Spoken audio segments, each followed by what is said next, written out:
And we are less than a month away from the trial of Kyle Rittenhouse. That's the teen accused of killing 2 protesters and injuring a third during unrest in Kenosha last summer. And today, the judge took up a series of motions.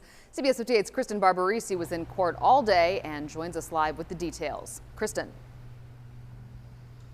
The big issue still left to decide before trial is whether or not a use of force expert will be allowed to testify for the defense. During Tuesday's hearing, Dr. John Black, a use of force expert, was sworn in and questioned. The defense wants Dr. Black's testimony allowed at trial to support their argument that Kyle Rittenhouse acted in self-defense. I believe the actions comport with it, and that self-defense, as described in the standard, not speaking as a legal opinion, but I do believe that they were reasonably necessary. During cross-examination, the prosecution grilled Dr. Black about his conclusions.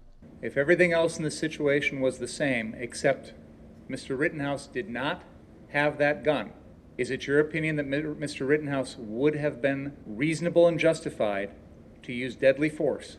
Given all the other facts as seen, there wasn't any other big fighting or kick to the head. Correct. I would argue no, it wouldn't be a reasonable response. If Dr. Black is allowed on the stand, the prosecution wants its own use of force expert to testify as well. The judge will hear from their expert on October 25th, then rule who can and cannot testify.